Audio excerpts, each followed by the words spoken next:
I just want to get this one over with. Keith Urban's new album, Ripcord. Keith Urban is a country artist. I've never reviewed a country project on my channel, and after I review this one, I still won't have reviewed a country project on my channel. Pew, pew. So anyway, Keith Urban, for those of you who may not be familiar, since people who watch my channel are probably hip-hop, pop fans, Keith Urban is a country artist who has been around for a little bit of a time now. He actually released an album way back in 1990, disappeared for a while, came back in 97 with a group called The Ranch, but ever since 99 has been with Capitol Records doing solo stuff for almost 2 decades now. And while he's always received critical acclaim, multiple #1 singles, multiple #1 albums, he's always left a bad taste in the mouth of country traditionalists and been met with a little some predispositions, because Keith Urban is not your typical country artist. He does not fit the normal mold. First of all, he is not even from this country. He is from New Zealand or Australia, one of the two. I can't remember which.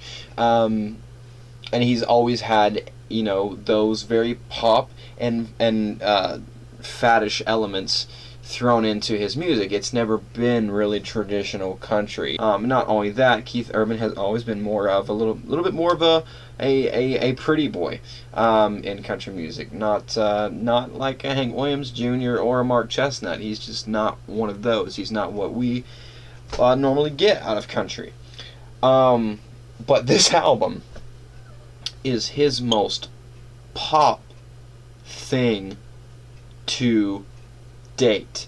And Keith Urban has, in my opinion, you know, along with Rascal Flatts, has been one of the key pioneers in ushering in this very pop sound that we've had in country music since around like 2008.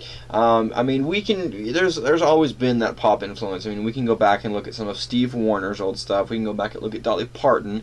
But I mean, now, you know, today, the past decade, Keith Urban has been kind of the front runner of that pop country sound, really, and has you know, helped pave the way for tragedies such as Cole Swindle and Sam Hunt and Kelsey Ballerini and, Lord help us, Taylor Swift's earlier stuff. And this album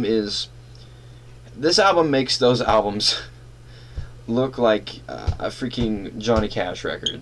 You know, me, for the most part, I'm a pretty traditional country guy. I enjoy the old stuff. I enjoy the Charlie Prides, the Don Williams, the Gene Watsons, the Bob Wills, you know, Johnny Rodriguez, and you know, into the 90s, those revivalists like Tracy Byrd, Mark Chestnut,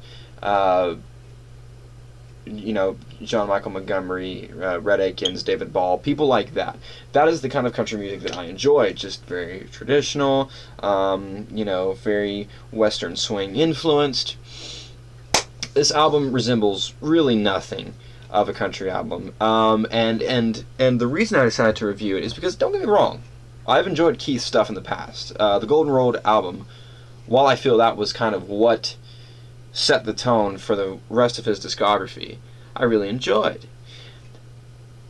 Am I saying that for an album to be country, it has to be just, you know, lathered with mandolin and steel guitar and wailing fiddle and honky-tonk piano? Am I saying that has to be oversaturated for it to be a country album? No, absolutely not. But do those elements need to be in there? Yes, they do. It's country music. Those are the things that make country music. You won't find that instrumentation in many other genres. That's why country is so, you know, easily identified, is because of those things. And not once did you get any of those instruments on this album. You got a banjo on here, but when you're adding filter effects on it, like in songs like The Fighter, and you're throwing it, you're giving it this sitar feel and throwing it over the opening track, which the bass line and some of the melodies sound like something from Def Leppard's Euphoria album, I don't want people to think that I'm completely bashing this album. This album has a lot of good qualities. Number one, whoever did the graphic design and the photography on this album did really well. I'm just kidding. That is good. But, you know, some of the songwriting I really enjoy. Urban writing a handful of songs on this thing. Songs like Blue Ain't Your Color, I feel was good. That had kind of an old school doo-wop, early 60s soul kind of feel. And I think by far that is the catchiest song on the album. I also loved Gettin' in the Way. Talking about, you know, Keith Urban basically having a makeout session in his truck, really wanting to go because time's up, but your lips keep getting in the way of me doing that. I think that's very creative, and I think it's something a lot of people can relate to. That Could Still Be Us, a lovely piano ballad. Break on Me, kind of resembling an old Savage Garden song, oddly enough, but except with acoustic guitars thrown in. And, of course, my favorite track on this whole thing is The Fighter, with the ever annoying and ever overly doing it Carrie Underwood, who is also someone I can't stand, but that's another video. The production on this album is dance pop. I mean, you know, you've got a song like John Cougar, John Deere, John 3:16.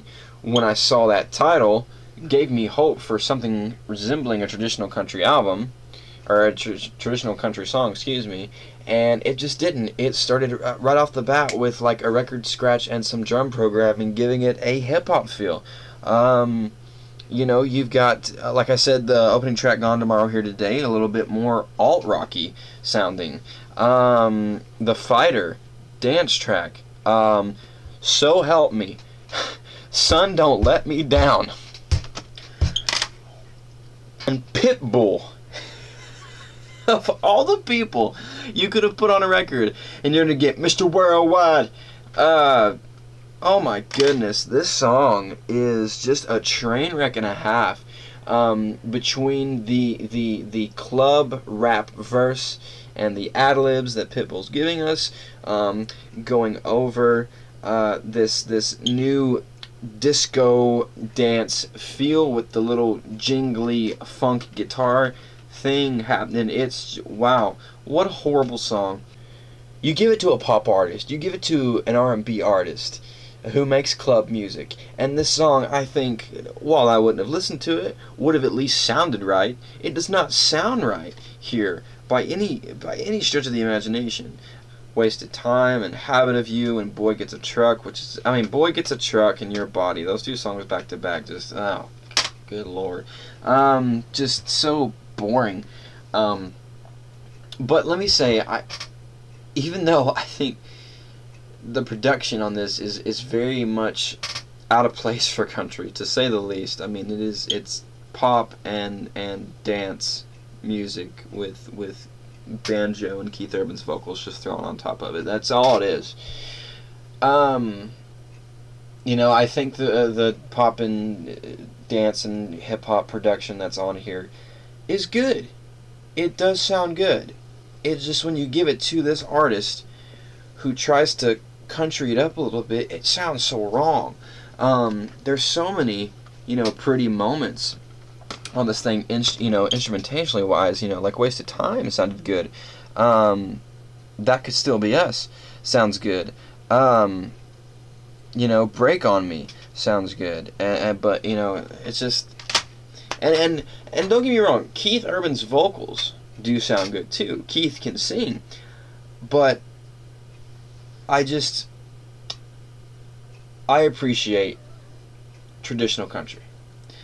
I don't like the new wave that we have going on right now, or at least the ones that are being played on the radio. There's a ton of great country artists. They're just not being played. You know, with any other artist, with a younger artist who this would be their first or second album, you know, I would say, oh, this was definitely a move by the labels to kind of get them to do this trendier sound, to try and kind of fit the modern landscape and fit the mold of what's happening right now.